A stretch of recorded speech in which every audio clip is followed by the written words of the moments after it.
All right, welcome back, ladies and gentlemen, to the Arena of Legends tournament. This is the King of Kongs, aka the battle between several of the second place winners from past GSL seasons. Here's some of the Codas groups happening pretty soon, though, by the way. It's going to be Monday, the opening day of Codas. I already talked about MMA. I'm sorry. I started to say the group that was on there changed up on me. MMA, Gumiho, Yu-Gi-Oh, and Zenio is going to be Group E. Group F, SC, JYP. And, well, anyway, you get the idea. You can go to GOMTV.net, check out the rest of the schedule if you would like. And right now, though, is going to be MarineKing versus DongRaeGu, and I am super excited about this match. This is going to be awesome. MarineKing, if there is anyone that could claim to be, or could be claimed to be part of the Kong line of second placers, it would be MarineKing. He's won so many second places.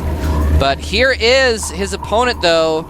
It is none other than the second place finisher of the Blizzard Cup, MVP DongRaeGu.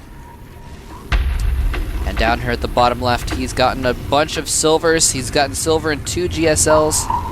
And other tournaments as well. It is MarineKing Prime, formerly known as Boxer. I remember when he first started out in the second season. He actually placed second in the second season of GSL Open Season 2. He was known as Boxer because he just called himself Boxer because he liked Boxer and wanted to have his name be that. He may not have expected to become so big and famous on his own when he chose that name, but after that he wanted to change his name because people had a problem with him having the same name as Boxer, especially since Boxer was actually playing in the game. So he changed his name to MarineKing because he was famous in Season 2 for using only Marines and just mass Marines, using them very effectively as well, especially versus Zergs like DongRaeGu. Well, actually DongRaeGu wasn't really playing competitively at the time, so I shouldn't say that, but Zergs like, well, like Nesty back then, actually. Beat him in the Season 2. Anyway, so we're going to have a quick expansion here coming from DongRaeGu, and MarineKing just going for, well, actually, just going for a single barracks. Probably going to 1-racks expand. Very common thing for a MarineKing to do versus Zerg. He likes to just 1-racks expand, and oh, he actually, that's kind of cute.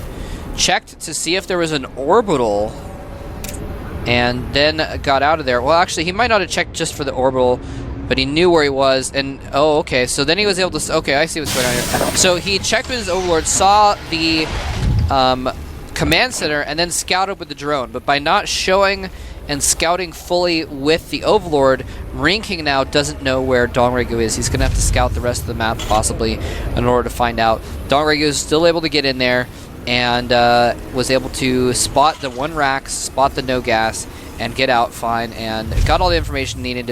And in fact, we do have MarineKing. Look at that, he's even sending his overlord around the side to check for gases. Beautiful play by DongRaeGu, just basically keeping himself on top of everything that MarineKing is doing, and that's pretty much telegraphing his build. He knows, even though he didn't see the command center go down, I don't think, he knows that it's a 1-racks expand. There's almost without a doubt.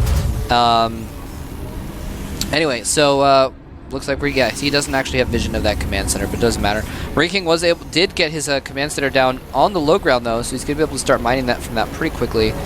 DongRaeGu is taken enough gas for Zergling speed and has now taken all but 1 drone off that gas. He's just keeping a little bit of gas incoming just to make sure that he is able to, have some gas in the bank if he needs to make a quick baneling nest or something like that. The gas will slowly build up. And in the meantime, all of his drones, except that one, can be mining minerals and getting his economy going, which is especially smart given the fact that he did scout that MarineKing was expanding as well. And here we have actually a reactor and a factory going down for MarineKing. So looks like we might be seeing, we've been seeing this sometimes actually, hold that thought, there's a second factory. Well, we might be seeing what I was going to say anyway.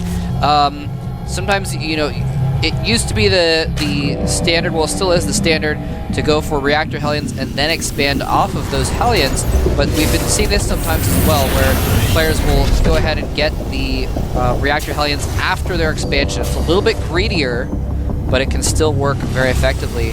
And so that's exactly what we're seeing MarineKing try to do, but he's built a second factory, so we might actually just see him just go mass Hellions here. Triple factory Hellion production, but we're going to see if he does something else. No, there's a tech lab and an armory going down. And oh, the armory is within visual range of that Overlord. He shows him the armory. So we might actually be seeing some kind of two-base, you know, Thor Hellion build or something like that. He is making a siege tank as well.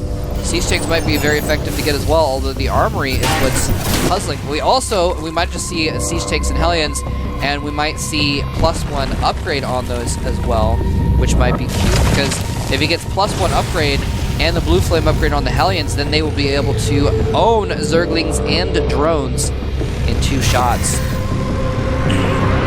So that might be clever, and we're going to find out. There's the +1 upgrade going on at that armory as soon as it's finished, so not going to be Thor's after all.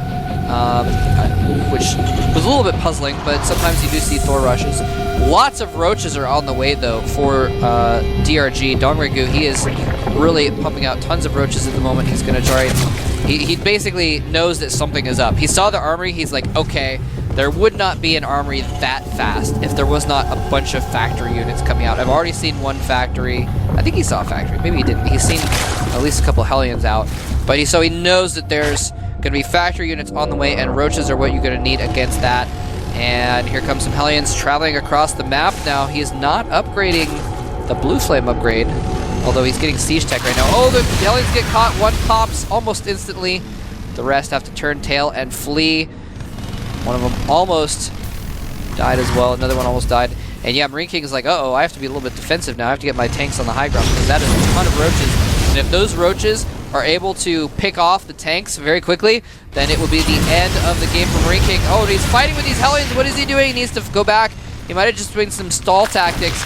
Oh, Baneling's morphing as well. This is a huge counterattack. When I say counterattack, I mean it's a counter to his strategy. MarineKing is going to be forced to flee from his expansion base. He's going to lose some SCVs on the way, but siege mode completes. And that is exactly what he needs, but here comes all the Banelings. Whoa, and with the siege mode up, he decides not to attack with those Banelings after all. A wise move, because, oh, is he going to get the Banelings out alive? Ooh. That was pretty close, actually. If he landed some solid hits on those Banelings, he could have destroyed a significant, very significant portion of DongRaeGu's army in 1 volley. It could have been very, very bad. So DongRaeGu, he's actually just been forced to fall back here for the moment and tech up. He's getting his Evo chamber, getting another hatchery.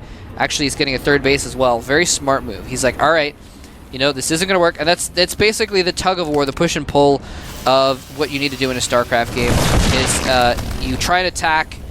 If you're trying to attack and you can't, you need to use the fact that you have the attacking advantage to get a better economy, and vice versa. You know, if you can't attack, if they're attacking, then you need to kind of defend and try and get an economy that way. Basically, it works both ways. And so, you know, if that's what I'm going to say, if you're ahead, get more ahead. I realized the way I phrased it didn't make a ton of sense. I apologize, but it just comes down to that, you know, getting more ahead strategy of if you're already ahead with your army, it doesn't make sense to throw away your forces, because it's hard to break, especially a Terran player, when they're in a defensive position. So use that advantage to what you can. Some upgrades going on, massive roach upgrades going on for DongRaeGu right now, as well as the Baneling speed upgrade, which is going to be nice. And those Hellions were a little bit later, and so they actually weren't able to harass DongRaeGu's creep spread that much. DongRaeGu's creep spread isn't phenomenal, but his creep is starting to get out on the map. And, oh, Hellions just trying to kill off some Banelings where they can, trying to pick those off, kite them. Smart move. And Barracks floating in the base does not see the Spire. Oh, wow. And, is he going to see it, though?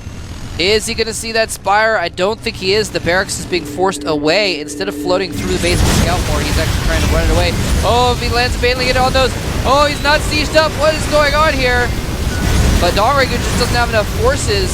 in that time, MarineKing was making a huge army, and DongRaeGu was just sitting on what he had and just being at third base. I mean, if you're ahead, you want to get more ahead, but you don't want to spend so much time trying to get ahead that you get behind, if that makes sense.